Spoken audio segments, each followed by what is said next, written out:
நம்ம சென்னை சில்க்ஸின் ஆடி blast சேவிங்ஸும் blast கலெக்ஷனும் blast. Hindu சமய அறநிலையத்துறை 2 மண்டலங்களாக பிரிப்பு. இந்து சமய அறநிலையத்துறை நிர்வாக காரணங்களுக்காக 2 மண்டலங்களாக பிரிக்கப்பட்டுள்ளது. வடக்கு மற்றும் தெற்கு என 2 புதிய மண்டலங்களாக பிரிக்கப்பட்டிருக்கிறது. மண்டலங்களுக்கு கூடுதல் ஆணையர்களாக மூத்த IAS அதிகாரிகள் நியமிக்கப்பட்டு அவர்களுக்கான அதிகாரங்களும் வழங்கப்பட்டிருக்கிறது. இரு கூடுதல் ஆணையர்களுக்கும் பல்வேறு முக்கிய அதிகாரங்கள் பகிர்ந்தளிக்கப்பட்டிருப்பதாக தமிழக அரசு தெரிவித்திருக்கிறது. நிர்வாக காரணங்களுக்காக இந்து சமய அறநிலையத்துறை 2 மண்டலங்களாக பிரிக்கப்பட்டிருக்கிறது.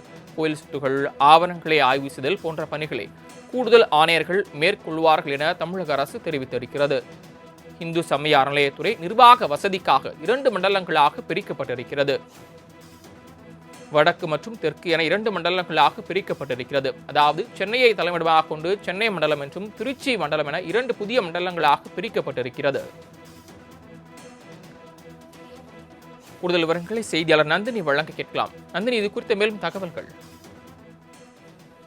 வணக்கம். இந்து சமய அறநிலைத்துறை சார்பில் தமிழகத்தில் நிர்வாக வசதிக்காக சென்னை மற்றும் தெற்கு திருச்சி என புதிய 2 மண்டலங்கள் பிரிக்கப்பட்டிருப்பதற்கான அரசாணை என்பது வெளியிடப்பட்டிருக்கிறது.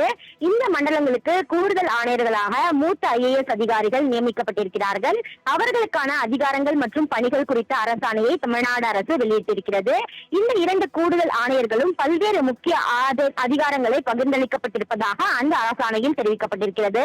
அதன்படி கோயில் சொத்துக்கள் மற்றும் ஆவணங்களை ஆய்வு செய்தல் போன்ற பணிகளை இவர்கள் மேற்கொள்வார்கள் எனவும் தெரிவிக்கப்பட்டிருக்கிறது. அந்த வகையில்தான் தமிழகத்தில் இந்து சமய அறநிலையத்துறை செயல்பட்டு வரக்கூடிய நிலையில் நிர்வாக வசதிக்காக வடக்கு மற்றும் தெற்கு என 2 புதிய மண்டலங்கள் பிரித்து அதற்கான அரசாணை என்பது வெளியிடப்பட்டுள்ளது. தாங்கள் வழங்கிய தகவல்களுக்கு நன்றி நந்தினி. நம்ம சென்னை சில்க்ஸின் ஆடி பிளாஸ்ட் சேவிங்ஸும் பிளாஸ்ட் கலெக்ஷனும்